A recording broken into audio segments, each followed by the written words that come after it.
Ce qui me frappait, c'est que je voyais souvent des manières de penser que je trouvais étonnamment assez proches de manières de penser de penseurs de la droite antimoderne comme Charles Maurras, Joseph de Maistre ou Maurice Barrès par exemple.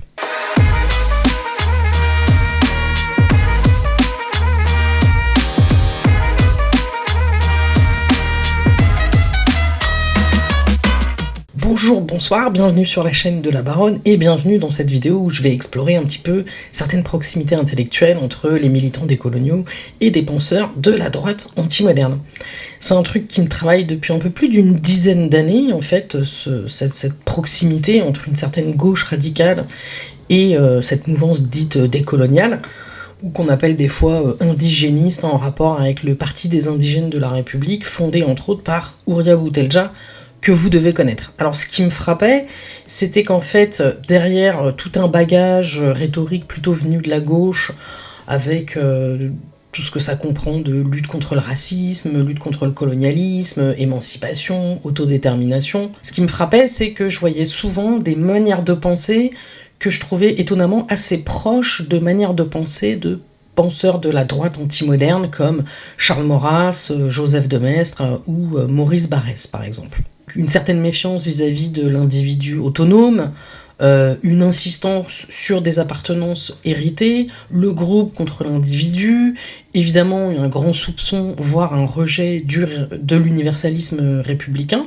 Alors l'idée, c'est pas de dire que c'est des copier-coller et qu'il faut les caser dans la droite anti-moderne, parce qu'évidemment ils parlent pas depuis le même endroit, ils ont pas exactement les mêmes projets politiques, mais néanmoins je trouvais intéressant de noter que il y avait dans leur structure de pensée de grandes similarités dans les structures intellectuelles même du raisonnement en fait. C'est certaines conceptions du collectif et une critique, voire un rejet assez virulent de la modernité. Alors eux ils ajoutent occidental derrière, je pense que c'est ce qui fait que ça passe avec une certaine gauche radicale. Et voilà, et je suis tombée donc récemment sur une interview de Omar Al-Soumi, un militant pro-palestinien décolonial, chez Politis, un média de gauche radicale, et de nouveau, dans son interview, il y a eu des passages, il y a eu des moments, il y a eu des expressions, des formulations que, de nouveau, j'ai trouvé extrêmement similaires à certaines façons de penser, certaines structures intellectuelles de penseurs de la droite antimoderne. Donc pour explorer un petit peu cette question-là, je suis partie de l'interview d'Omar Al-Soumi, j'ai isolé 3-4 éléments, formules, expressions qui font très très très étrangement penser à des structures intellectuelles venues de la droite antimoderne, et puis j'ai fait un peu la même chose avec deux autres personnalités que sont Horia Boutelja et Louisa Yousfi. Donc pour les trois, en fait, j'ai fait des slides sur lesquels j'ai fait une espèce de synthèse de certains éléments de langage qu'ils utilisaient, le parallèle qui pouvait être fait avec une pensée, quelque chose qui venait de l'univers de la droite antimoderne. Bon, même si vous écoutez cette vidéo uniquement via l'audio et que vous regardez pas l'image, ça vous posera pas plus de problèmes que ça pour suivre le raisonnement. Voilà, donc je vais commencer avec tout d'abord Omar Al-Soumi.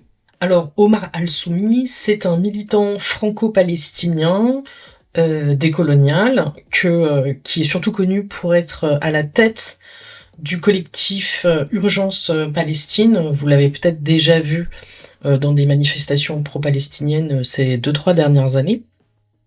Alors Omar Al-Soumi, dans ses discours, il présente souvent l'islam non pas comme une simple religion, mais comme un projet civilisationnel complet, comme une alternative à la modernité occidentale. Et dans son discours, je trouve qu'il y a des résonances avec des penseurs antimodernes comme René Guénon, par exemple, qui est un philosophe français converti à l'islam soufi. Alors lui, il rejetait complètement la modernité occidentale qu'il voyait comme une décadence spirituelle profonde, et il voyait dans les traditions orientales le seul recours possible.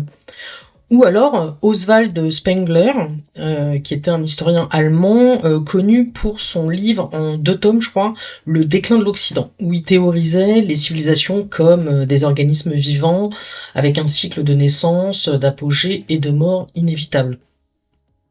Et donc les formulations d'Al-Soumi, notamment dans cette interview, m'ont un peu, frappée, parce qu'elles sont vraiment quasi identiques à ces auteurs.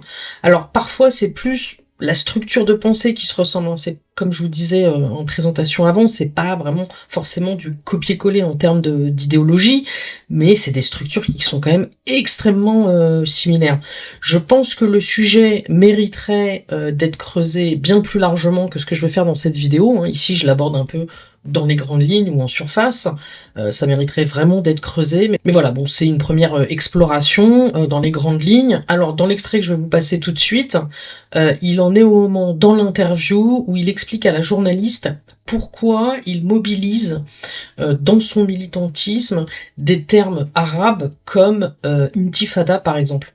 Et de façon réciproque, en m'imprégnant de ces façons de penser et de voir le monde, qui sont celles du peuple palestinien en Palestine et dans la diaspora, on se rend compte du caractère fécond et libérateur qu'il y a à introduire ces mots, ces termes, qui sont souvent chargés de cette singularité aussi de la langue arabe, qui est une langue qui s'est diffusée avec l'islam et qui porte en fait une cosmogonie qui est potentiellement une alternative à la sécheresse stérile de la modernité occidentale qui par son matérialisme nous réduit énormément dans notre capacité à penser de façon englobante l'individu et le collectif, l'humain et le vivant dans son ensemble. Alors, à un moment donné dans l'interview, vous entendez, il parle de la sécheresse stérile de la modernité occidentale.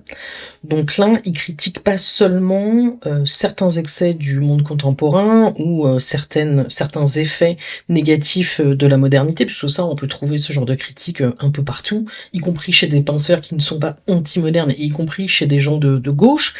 Mais quand il parle de sécheresse stérile, là, on est carrément dans une critique quasiment existentielle, quoi. C'est une façon de décrire un monde qui serait devenu donc plus rationnel et plus efficace, mais aussi plus vide de sens, plus déraciné, plus désenchanté, quoi. Et cette critique, ce choix des mots, ça m'évoque un peu Oswald de Spengler, qui, dans le déclin de l'Occident, il opposait en fait la culture, donc encore vivante, spirituelle, enracinée, à la civilisation, le stade plus technique, rationnel et matérialiste, mais aussi plus appauvri symboliquement. Donc chez lui, la civilisation, c'est pas un compliment, hein, c'est pas un truc, c'est pas un progrès, c'est plutôt le signe d'un épuisement, donc d'un dessèchement, on pourrait dire. Et donc on retrouve chez Al-Soumi une intuition assez proche, l'idée que la modernité peut produire une perte de profondeur et un dessèchement du rapport au monde, hein. Le choix de sécheresse stérile, il n'est pas anecdotique, hein, sécheresse stérile, ça veut dire que ça produit rien de vivant, de foisonnant, de créatif, c'est pauvre en soi, quoi, hein. C'est pas simplement, comme je le disais au début, il critique pas des effets de la modernité, c'est la modernité en soi, en fait, hein, qui est sèche et stérile. Alors, il y a une autre idée qui est centrale, hein, qu'il aborde aussi assez rapidement dans l'interview, la critique du matérialisme. Et donc, selon lui, la modernité, comme il le dit, la modernité occidentale réduirait notre capacité à, je cite, penser de façon englobante. Donc, c'est-à-dire, elle réduirait donc notre capacité, en gros, à relier l'individu et le collectif, l'humain et le vivant, le matériel et le spirituel, etc., dans une même compréhension du monde. Et c'est là, moi, que je voyais le parallèle un peu avec René Guénon, parce que bon, donc lui, il critiquait déjà une modernité enfermée dans ce qu'il appelait une mentalité quantitative, donc une pensée qui découpe, qui spécialise, qui analyse, mais qui finit par perdre une compréhension plus profonde et plus globale du réel, quoi. Donc dans la crise du monde moderne en 1927, il expliquait qu'en voulant séparer radicalement les sciences de tout principe supérieur sous prétexte d'assurer leur indépendance, la conception moderne leur enlève toute signification profonde et même tout intérêt véritable au point de vue de la connaissance. Donc on retrouve un peu cette idée que la modernité, en fait, elle coupe la véritable connaissance en la découpant, en la fragmentant d'une certaine manière, ce qui empêche une approche un peu plus globale, donc holistique, du réel. Alors il y a aussi un autre passage dans l'interview que je trouve très intéressant, qui peut sembler un peu, secondaire, mais moi je le trouve assez intéressant quand il parle d'alternatives fécondes. Alors ici, il faut, comprendre en fait, hein, ce qu'il veut dire, hein. Là, à ce moment-là, il parle d'alternatives civilisationnelles, hein, d'une autre manière d'habiter le monde. Donc l'islam, parce que c'est de ça qu'il s'agit, apparaît non seulement comme une foi, mais comme une matrice civilisationnelle complète, une manière de penser le collectif, la morale et le sens commun. Donc il s'agit pas juste, enfin il s'agit plus d'une croyance privée, mais d'une vision du monde censée répondre aux impasses de la modernité occidentale. C'est là que moi je voyais un parallèle. Alors, c'est pas identique, mais il y a un peu la même idée, quoi, avec Joseph de Maistre, quand il écrit: j'ai vu des Français, des Italiens, des Russes, mais l'homme, avec un grand H, je déclare ne l'avoir rencontré de ma vie. Donc ici, il critiquait l'idée d'un humain abstrait, d'un individu abstrait, quoi, qui serait détaché de traditions et d'ancrage concret. Donc chez les deux, chez Al-Soumi et le parallèle avec Joseph de Maistre, quoi, on voit cette intuition que une civilisation, elle se pense jamais en dehors d'un héritage transmis. Et donc le quatrième élément, qui va avec le précédent, en fait, hein, c'est quand il parle de la langue arabe comme cosmogonie. Donc là, il explique que la langue arabe porte une cosmogonie, la langue devient donc plus qu'un simple outil de communication, elle transmet une manière d'habiter et de comprendre le monde, une profondeur symbolique, une mémoire culturelle et spirituelle, etc. Donc là encore, on retrouve une logique assez anti-moderne, quoi. L'idée que certaines traditions, bon, ici une langue, portent en elle un héritage beaucoup plus profond que ce qu'un individu peut construire seul, quoi. La langue, c'est plus neutre, elle devient un véhicule de sens et de vision du monde, surtout. Et c'est là que moi je voyais une espèce de parallèle un peu avec Charles Maurras, quand lui il écrivait que l'individu qui vient au monde dans une civilisation trouve incomparablement plus qu'il n'apporte. Donc il voulait dire que aucun individu ne se construit seul, hein, qu'on hérite déjà d'une langue, d'une culture, de récits, d'une manière de voir le monde, avant même d'avoir choisi quoi que ce soit pour soi, quoi. Donc chez les deux, on retrouve finalement une même intuition, que nous héritons d'un monde de sens, langue, récit, culture, vision du réel, qui précède l'individu avant même qu'il ne commence à se construire. Alors ensuite, il y a une deuxième personnalité qui m'a intéressée, qui est Houria Boutelja. Alors elle, c'est un peu la tête d'affiche de cette mouvance décoloniale, hein. C'est sûrement la plus connue. Elle a cofondé le Parti des indigènes de la République.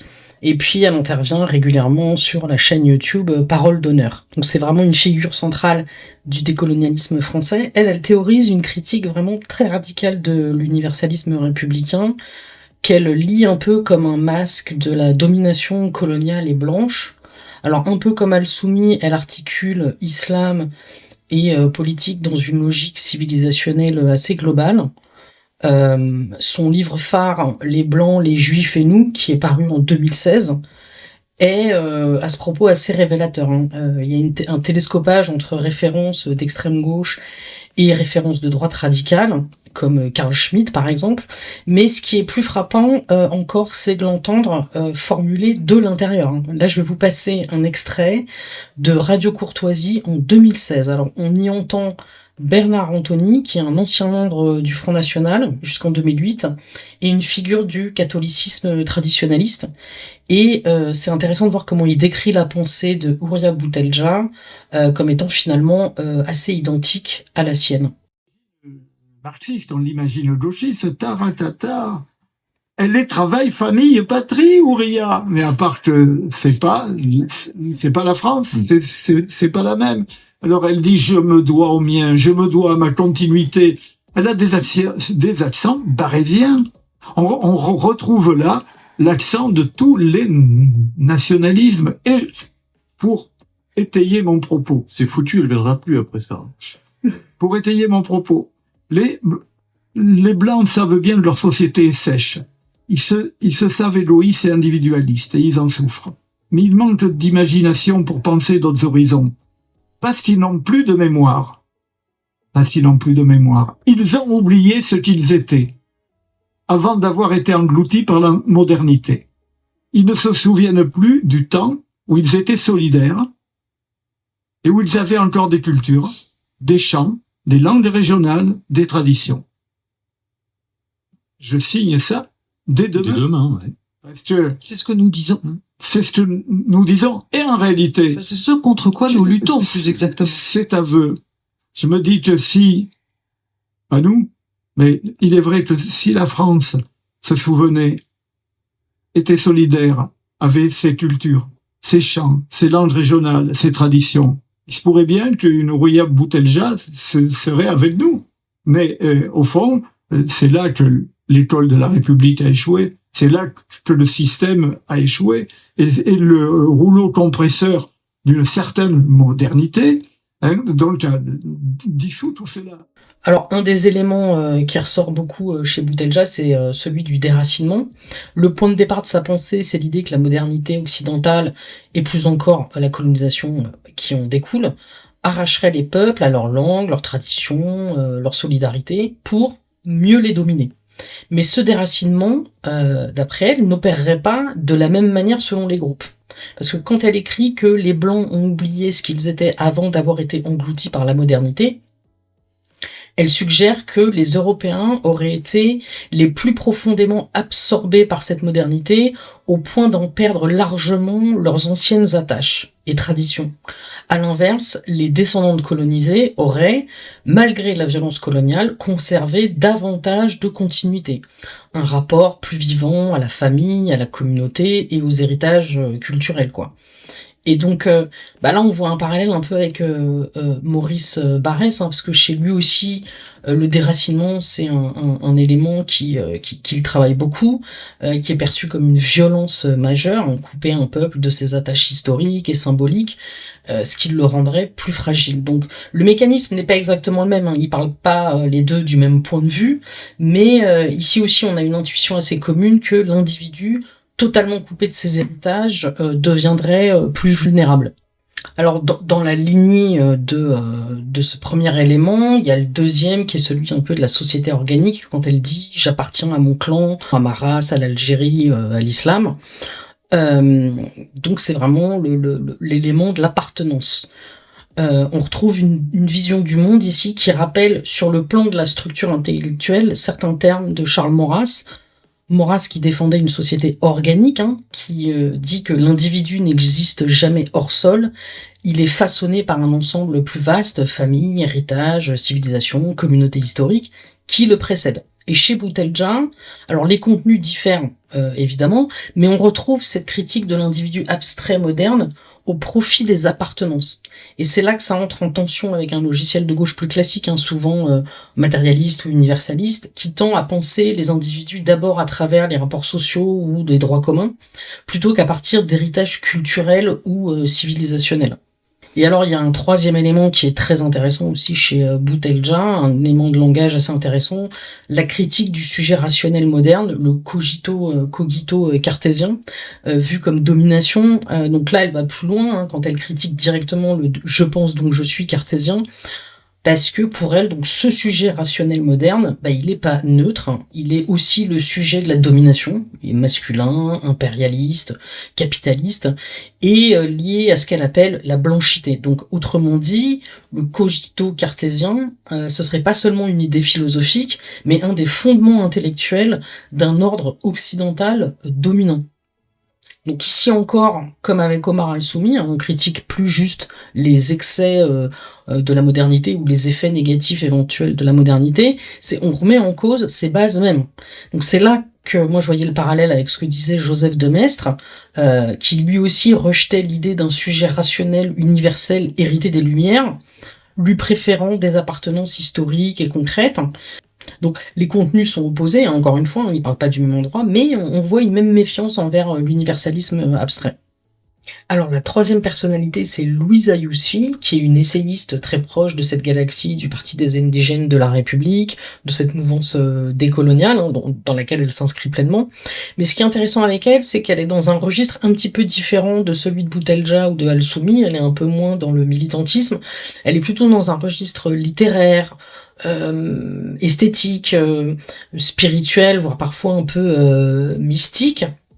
Dans son livre Rester barbare, publié en 2022, elle défend l'idée que les descendants de colonisés ne devraient pas s'assimiler totalement aux normes occidentales, mais préserver une part d'eux-mêmes qui y résiste. Donc même si dans son approche, sa critique de la modernité, elle semble moins proche d'un antimodernisme identitaire à la Maurras ou Barrès, que d'un antimodernisme plus spirituel et symbolique à la René Guénon, on sent bien qu'il y a quand même toujours cette question d'une vérité fondamentale supérieure que la modernité aurait un peu cassée ou déstructurée. Et c'est intéressant de voir comment, par exemple, elle aborde la question des prénoms. Donc là, on va retrouver cette pensée un peu dans la façon dont elle aborde la question des prénoms, dans l'extrait que je vais vous passer au micro de France Culture, et la question des morts, de où on enterre les morts. Vous allez voir, c'est intéressant. J'oppose à cette interprétation de l'intérêt de l'enfant une autre interprétation de l'intérêt de l'enfant qui me semble être au contraire, il faut que cet enfant soit réaffilié dans son histoire et dans sa personnalité historique, puisque c'est ça qui va lui donner les armes d'affronter un pays qui se durcit de plus en plus à l'endroit de nos populations, à l'endroit des descendants de l'immigration. Et donc, lui donner un prénom, au contraire, qui le rattache à son histoire, à l'Algérie, à l'islam, à ce qui, comment dire, appartient à son monde, quoi, à son monde perdu, c'est en fait le mettre sous la protection, encore, sous une protection supérieure. C'est lui donner une force supérieure qui va l'accompagner tout le long de sa vie. Et cette phrase que j'ai gardée en tête, il disait, nous appartenons à un pays à partir du moment, non pas où on y fait naître nos enfants, mais à partir du moment où on y enterre nos morts. Et à l'endroit des descendants d'immigration, je pense que cette phrase, elle prend une toute autre couleur, lumière, parce que nous, nos morts, de manière assez majoritaire comme ça, on les enterre, nos parents, on les enterre dans leur pays d'origine. C'est vraiment la tendance majoritaire. Et donc, dans une interview sur France Culture, là, ce que vous venez d'entendre, Louisa Yousfi, elle propose une lecture de l'intérêt de l'enfant. Lorsqu'on choisit un prénom, pour elle, il ne s'agit pas d'abord de faciliter l'intégration dans la société française, mais plutôt de réaffilier l'enfant à son histoire, à sa personnalité historique, elle dit, en le rattachant à un héritage culturel, religieux, familial. Donc là, l'idée, elle est forte. Un prénom, c'est pas juste un signe individuel, c'est le prénom relie à une continuité et donne une forme de protection symbolique. Donc là, on voit un parallèle intéressant avec Maurice Barrès. Alors je disais qu'elle n'était pas proche de cet antimodernisme-là, a priori dans ce qu'elle dit, mais là, sur la forme, il y a un truc intéressant, c'est que lui aussi, il insistait sur le rôle des héritages, de la mémoire, de ce qui nous précède. Résumons cette intuition par une formule un peu célèbre, il faut sentir, penser et agir avec ses morts. Et à propos des morts, vous l'avez entendu dans le deuxième extrait, en fait, il y avait 2 extraits côte à côte, quand elle dit qu'elle cite Pablo Neruda, donc je vais le laisser au conditionnel, puisque elle le disait au conditionnel, en disant que on appartient à un pays non pas parce qu'on y fait naître ses enfants, mais parce qu'on y enterre ses morts. Donc là, on retrouve un peu cette idée du lien, de l'héritage historique, culturel, de cette continuité qui doit être poursuivie et notamment le lien avec les morts, avec le passé, avec ses ancêtres. Donc là encore, les contenus politiques sont diamétralement opposés, mais il y a quand même cette structure commune qui apparaît, l'individu qui s'inscrit dans une filiation qui le dépasse, et c'est ça qui est le plus important finalement dans la construction de l'individu. Et alors dans son livre La Grande Méthode, qui est sorti je crois cette année, en 2026, Yousfi, là, elle décrit l'islam comme une discipline de la présence où penser en pèlerin signifie privilégier le geste et l'expérience vécue plutôt que l'abstraction. Donc pour elle, la spiritualité s'éprouve à travers des pratiques, rituels, langage, mémoire collective, critiquant ainsi une modernité déconnectée du corps et du sacré. Et ça, on le retrouve aussi chez René Guénon, qui affirme que l'instruction profane ne mène pas à la connaissance initiatique, car elle se limite à une approche rationnelle et extérieure, incapable de toucher aux principes métaphysiques et symboliques qui, selon lui, fondent une connaissance véritable. Donc tous les deux partagent cette même intuition que la vraie sagesse exige de réintégrer l'expérience et le sacré là où la modernité a réduit le savoir à l'abstraction. Alors voilà, la vidéo s'achève ici. Comme vous le voyez, j'ai traité le sujet un peu succinctement, hein, en prenant quelques éléments de langage, de discours, pour essayer de voir les parallèles qu'il y avait avec certaines structures de pensée de la droite anti-moderne. Alors encore une fois, faut le préciser, ça mériterait d'être beaucoup plus creusé, d'être étudié de manière un peu plus approfondie. Mais bon, ça ferait une vidéo de 3h30, je pense. Surtout, c'est quand même important de rappeler qu'ils parlent pas du même point de vue. Hein. Les penseurs de droite anti-moderne, ils parlaient en termes d'enracinement dans leur propre pays, la France ou un autre pays d'Europe. Là, les décoloniaux, ils parlent d'un autre point de vue, qui est celui de déraciner, hein, déraciner à cause de la modernité occidentale, qui est un peu symbolisé entre autres à travers la colonisation, où ils ont été arrachés à leur langue, à leur tradition, à leur continuité historique, et donc évidemment ils parlent pas du même point de vue, on pense pas que c'est les mêmes projets politiques de ce fait. Néanmoins, ce qui est intéressant, c'est que malgré tout, la similarité, elle est dans le fait de vouloir quand même un enracinement, parce que eux, en fait, ce qu'on comprend, c'est qu'ils veulent se réenraciner dans une autre cosmogonie, comme dirait l'autre, dans des appartenances héritées, qui sont celles desquelles ils auraient été arrachés, ou desquelles leurs parents ou grands-parents ont été arrachés. Donc c'est là qu'il y a une grande, à la fois, similarité, quand bien même il y a une différence, puisqu'ils ne parlent pas du même point de vue. Je trouvais ça intéressant d'évoquer ces similitudes, parce que, a priori, ça colle pas trop avec un logiciel de gauche historique. Donc, ça fait la blague d'utiliser des éléments de rhétorique de gauche comme autodétermination, antiracisme, lutte contre les oppressions, mais ce qu'il faut comprendre à travers ça, de mon point de vue hein, évidemment, c'est que ce langage de gauche, il est utilisé comme une lutte pour pouvoir se réenraciner dans des appartenances héritées, donc finalement pour faire un peu le même chemin intellectuel qu'un Maurras ou qu'un Barrès. Si la vidéo vous a plu, n'hésitez pas à le dire en commentaire, à mettre un petit pouce, à partager, ça aide pour le référencement. Si vous n'êtes pas encore abonné à la chaîne, surtout abonnez-vous, cochez bien la petite cloche pour être prévenu des prochaines vidéos, ça ferait plaisir, ça ferait du bien à la chaîne. Et sur ce, je vous dis à bientôt sur la chaîne de la Baronne.